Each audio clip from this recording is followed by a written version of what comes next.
એક સમયની વાત છે. એક નગરમાં ધનપાલ નામે એક ધનવાન વેપારી રહેતો હતો. એના ઘરે લક્ષ્મી તો જાણે કે છલકાઈને વરસી રહી હતી. એના મકાન એટલા મોટા હતા કે જાણે મહેલ હોય, અને એના વસ્ત્રો પણ રેશમ અને સોનાના તારથી બનેલા. પણ એનાથી પણ વધારે સુંદર હતી એની દીકરી કલાવતી. કલાવતીનું રૂપ એટલું મોહક હતું કે જાણે સ્વર્ગની અપ્સરા પૃથ્વી ઉપર ઉતરી આવી હોય. એના સ્વભાવમાં પણ એવી જ મીઠાશ હતી. એના બોલ જાણે કોયલના ટંકા જેવા લાગતા. ધનપાલને પોતાની દીકરી ઉપર ગર્વ હતો. એણે એના માટે એક સારો વર શોધવાનું નક્કી કર્યું. બીજા એક ગામમાં રત્નપાલ નામે એક વેપારી રહેતો હતો. રત્નપાલ પણ ધનવાન હતો, પણ એનો સ્વભાવ થોડો જુદો હતો. એને દાન ધર્મમાં બિલકુલ રસ નહોતો, અને એને બધું માત્ર પોતાના માટે જ ભેગું કરવું હતું. એનો દીકરો જયદેવ પણ એના જેવો જ હતો. જયદેવ ભલે દેખાવે સારો હોય, પણ એના મનમાં માત્ર પૈસાની જ લાલચ હતી. રત્નપાલે જયદેવના લગ્ન કલાવતી સાથે કરાવવાનું નક્કી કર્યું. એણે વિચાર્યું કે ધનપાલની દીકરી સાથે લગ્ન કરશે તો એમને વધુ ધન મળશે. સગાઈ થઈ, પછી ધામધૂમથી લગ્ન પણ થયા. કલાવતી જયદેવ સાથે પરણીને સાસરે આવી.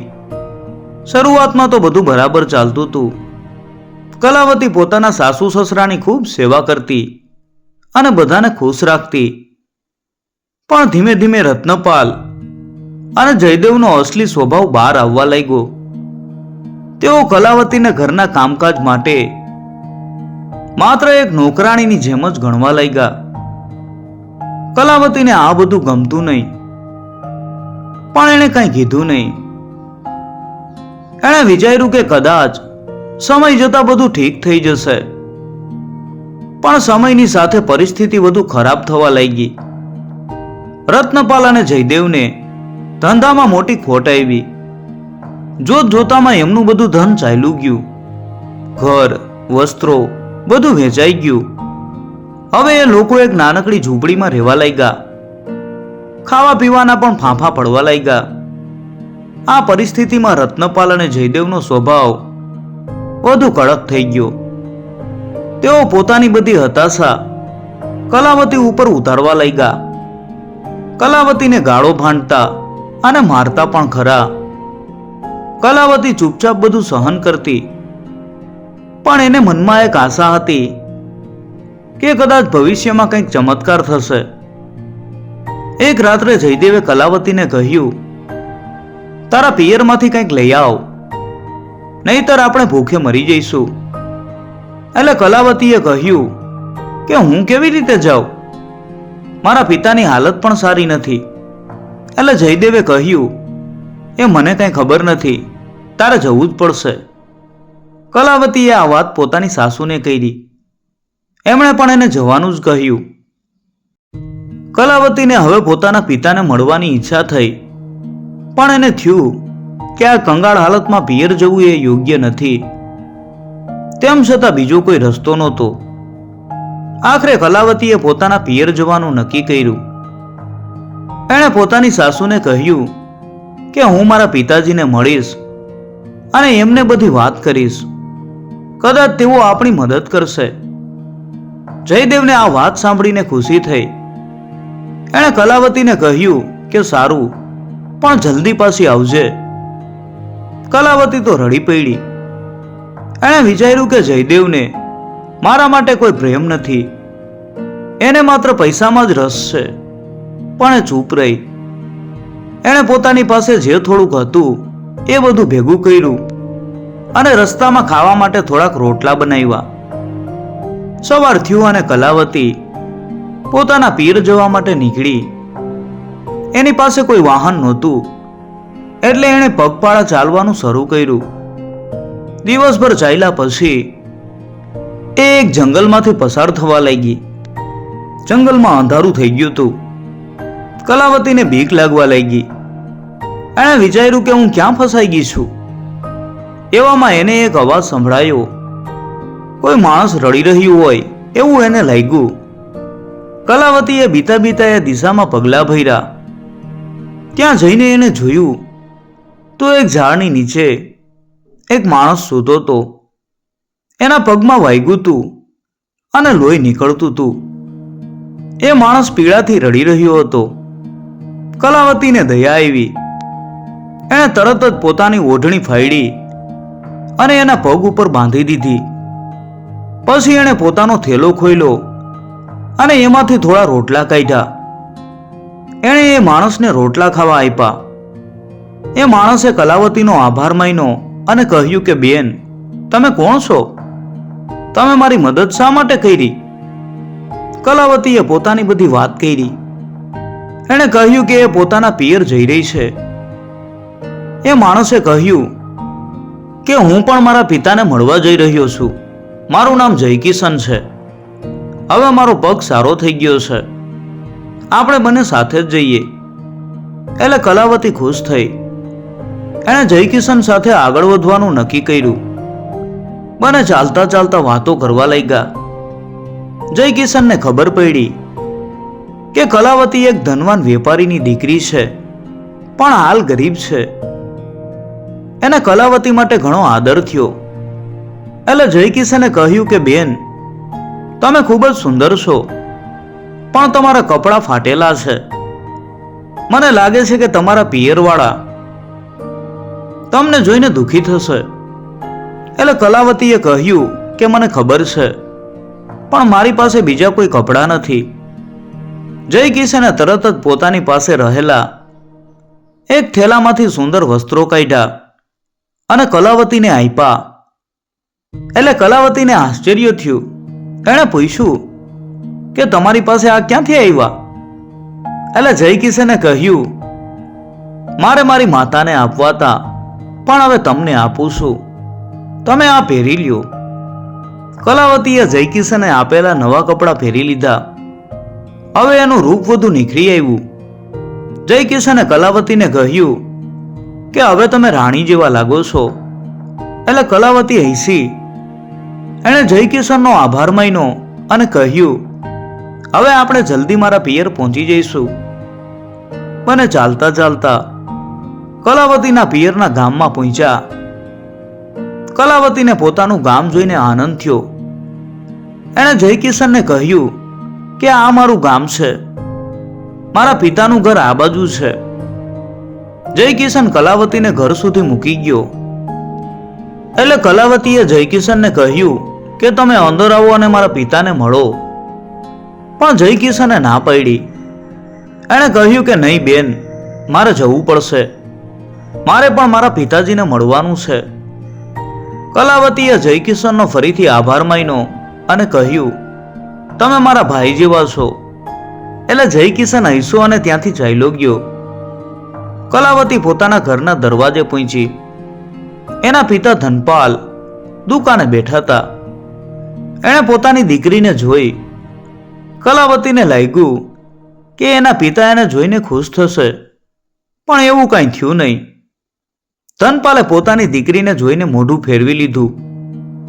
એના ચહેરા ઉપર કોઈ ભાવ નહોતા. એટલે કલાવતીને આશ્ચર્ય થયું. એણે વિચાર્યું કે મારા પિતાને શું થયું છે. કલાવતી ઘરમાં ગઈ. એની માતાએ એને જોઈ. એ પણ કંઈ બોલી નહીં. કલાવતીને લાગ્યું કે જાણે પોતે કોઈ અજાણ્યા ઘરમાં આવી હોય. કલાવતીએ પોતાની માતાને પૂછ્યું કે માં, તમને શું થયું છે? તમે મારી સાથે વાત કેમ નથી કરતા? કલાવતીની માતાએ કહ્યું કે બેટા, અમે તારાથી દુઃખી છીએ. તું અમારી દીકરી છે, પણ તે અમારી ઇજ્જત ગુમાવી છે. કલાવતીને આ સાંભળીને આઘાત લાગ્યો. એણે પૂછ્યું કે મેં શું કર્યું માં? કલાવતીની માતાએ કહ્યું, તે એક ગરીબ માણસ સાથે લગ્ન કર્યા છે. હવે અમે તને અહીં રાખી શકીએ નહીં. તું પાછી જતી રહે. એટલે કલાવતી રડી પડી. એણે પોતાની માતાને કહ્યું, પણ માં, હું ગરીબ નથી. હું તમારા જેવી જ છું. કલાવતીની માતાએ કહ્યું કે તું ખોટું બોલે છે. તું ગરીબ છે. તારા પતિને ધંધામાં મોટી ખોટ આવી છે, એ અમે જાણીએ છીએ. તારા ફાટેલા કપડાં અને દુઃખની વાત પણ અમે સાંભળી છે. તારા જેવી ગરીબ દીકરીને અમે અમારા ઘરમાં રાખી શકીએ નહીં, તું પાછી જા. કલાવતીને ખબર નહોતી કે એની માતાને કોણે જૂઠું કીધું તું.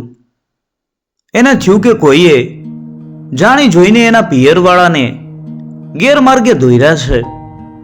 કલાવતી પોતાના પિયરમાં એક દિવસ પણ રહી શકી નહીં. એણે ભૂખ્યા પેટે અને તરસા મોઢે પાછા જવાનું નક્કી કર્યું. એણે પોતાના પિતાને મળવાની ઘણી કોશિશ કરી, પણ ધનપાલ એની સાથે વાત કરવા તૈયાર નહોતો. કલાવતીને ઘણું દુઃખ થયું. એણે વિચાર્યું કે મારો પ્રેમ ક્યાં ખોવાઈ ગયો છે. મારા પોતાના જ મારું આટલું અપમાન કેમ કરે છે. કલાવતી પોતાના પિયરથી ભૂખ્યા પેટે અને તરસા મોઢે નીકળી પડી. એને સમજાતું નહોતું કે આ બધું કેમ થઈ રહ્યું છે. એણે વિચાર્યું કે મેં શું ગુનો કર્યો છે.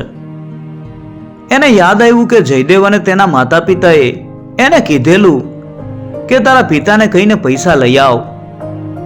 કલાવતીને ઘણું દુઃખ થયું. એને થયું કે મારા પિતાએ મને એક પણ પૈસો આપ્યો નહીં. એ આખી રાત રડી. સવારે એને એક માણસ મળ્યો. એ માણસ પણ દુઃખી હતો. એણે કલાવતીને પૂછ્યું, તમે કેમ રડો છો? એટલે કલાવતીએ પોતાની બધી વાત કરી. એ માણસે કહ્યું, મારી પણ એવી જ હાલત છે.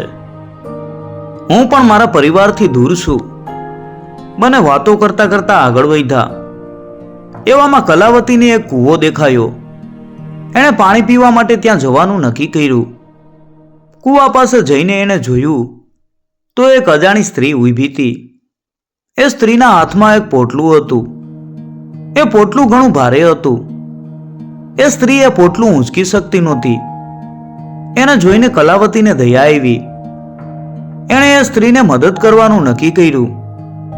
કલાવતીએ એ સ્ત્રીને કહ્યું કે બેન, તમે ચિંતા ન કરો, હું તમને મદદ કરીશ. એ સ્ત્રીએ કલાવતીનો આભાર માન્યો અને કહ્યું, તમે ખરેખર દેવી છો. બંનેએ ભેગા મળીને પોટલું ઉપાડ્યું. પોટલું ઘણું ભારે હતું. એ સ્ત્રીએ કહ્યું, આ પોટલામાં મારા ઘરેણાં છે. મેં મારા પિતાના ઘરેથી આ ઘરેણાં લીધા છે, પણ હવે હું આને ઊંચકી શકીશ નહીં. કલાવતીને આ સાંભળીને આશ્ચર્ય થયું. એણે વિચાર્યું, આ સ્ત્રીના પિતા કેવા હશે? એમણે પોતાની દીકરીને આટલું બધું કેમ આપ્યું? કલાવતીએ એ સ્ત્રીને કહ્યું, તમે ચિંતા ન કરો, આપણે સાથે જઈશું.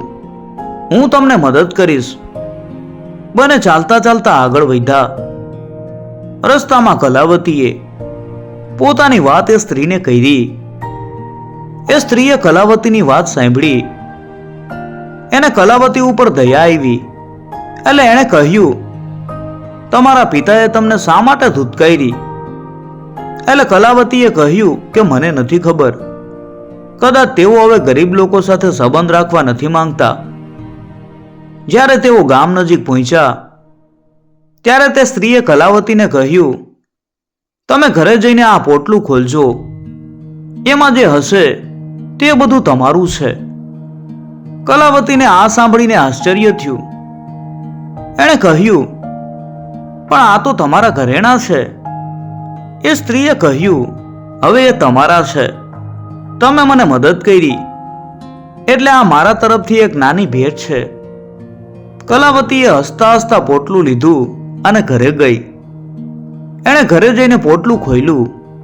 એના આશ્ચર્યનો પાર ન રહ્યો. પોટલામાં માત્ર ઘરેણાં નહોતા, પણ હીરા અને મોતી પણ હતા. એ બધા ઝળહળતા હતા.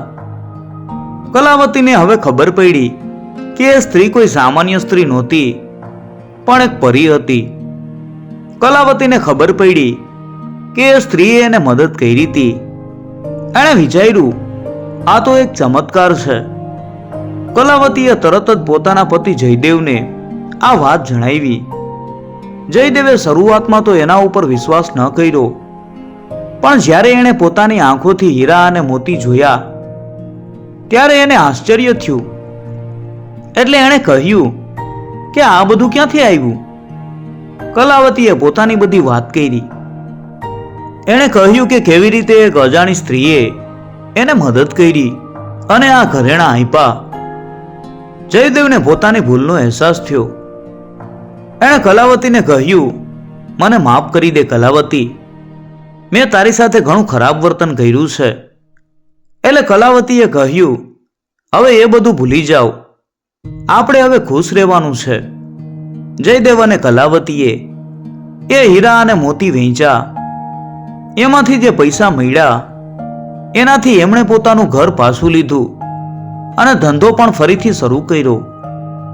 ધીમે ધીમે એમની પાસે પેલા કરતા પણ વધુ ધન આવ્યું. જયદેવ હવે એક સારો માણસ બની ગયો હતો. એણે ગરીબોને મદદ કરવાનું શરૂ કર્યું. કલાવતીએ પોતાના પિતા ધનપાલને મળવાનું ફરીથી નક્કી કર્યું. પણ આ વખતે એણે પોતાના સાસુ સસરાને પણ સાથે લીધા. તેઓ બધા ધનપાલના ઘરે ગયા. ધનપાલ અને એમની પત્ની કલાવતીને જોઈને આશ્ચર્યચકિત થઈ ગયા. તેઓએ વિચાર્યું, આ તો એ જ કલાવતી છે જે અમારી પાસે મદદ માંગવા આવી હતી અને હવે આટલા સારા કપડાં અને દાગીના પહેરીને આવી છે. એટલે કલાવતીએ ધનપાલને કહ્યું કે પિતાજી, હું તમારી પાસે મદદ માંગવા નથી આવી, હું તો તમને મળવા આવી છું. હું તમારી દીકરી છું. ધનપાલને પોતાના ઉપર શરમ આવી. એમણે કહ્યું કે બેટા, મને માફ કરી દે, મેં તારી સાથે ઘણું ખરાબ વર્તન કર્યું છે. મેં તને ગરીબ સમજીને ઘણી અપમાનિત કરી છે. એટલે કલાવતીએ કહ્યું કે પિતાજી, એ બધું ભૂલી જાઓ. ધનપાલે કલાવતી, જયદેવ અને એના માતા પિતાને પોતાના ઘરે રાખ્યા અને એમની સાથે વાતો કરી. જયદેવે ધનપાલને કહ્યું કે સસુરજી, મેં તમારી દીકરીને અપમાનિત કરી, એનું મને ઘણું દુઃખ છે. પણ હવે હું સુધરી ગયો છું. હવે હું સારો માણસ બની ગયો છું. હું હવે ગરીબોને પણ મદદ કરું છું. ધનપાલે જયદેવને માફ કરી દીધો અને એને પોતાના દીકરાની જેમ સ્વીકારી લીધો. ધનપાલે જયદેવ અને તેના માતા પિતાને પોતાના ઘરે 2 દિવસ માટે રાખ્યા. આ 2 દિવસમાં તેઓએ ઘણી વાતો કરી. ધનપાલને જયદેવનો સારો સ્વભાવ જોઈને ઘણી ખુશી થઈ. એણે જયદેવને કહ્યું કે બેટા, તું હવે મારો દીકરો છે, તું કલાવતીને ખુશ રાખજે. જયદેવે કહ્યું કે સસુરજી, હું કલાવતીને હંમેશા ખુશ રાખીશ. કલાવતીએ પોતાના પિતા અને માતાને દાગીના અને પૈસા આપ્યા. એણે કહ્યું, તમે આ રાખી લ્યો. એટલે ધનપાલે કહ્યું કે બેટા, આ બધું અમે રાખી શકીએ નહીં, આ તારા છે. કલાવતીએ કહ્યું કે પિતાજી, આ માત્ર વસ્તુઓ છે, પ્રેમ અને આદર વધુ મહત્વના છે. તમે મને પ્રેમ આપો, એ જ મારા માટે સૌથી મોટી સંપત્તિ છે. ધનપાલને આ સાંભળીને આનંદ થયો. એણે પોતાની દીકરીને ગળે લગાવી. આખરે જયદેવ, કલાવતી અને તેના માતા પિતા ખુશખુશાલ પોતાના ઘરે પાછા ફર્યા. હવે તેઓ બધા શાંતિથી અને સુખેથી રહેતા હતા. જયદેવ એક સારો વેપારી બની ગયો હતો અને કલાવતી એક સારી પત્ની અને પુત્રવધુ. તેઓ ગરીબોને મદદ કરતા અને બધાને માન સન્માન આપતા. તેમના જીવનમાં હવે કોઈ દુઃખ નહોતું. તેઓ હંમેશા ખુશ હતા.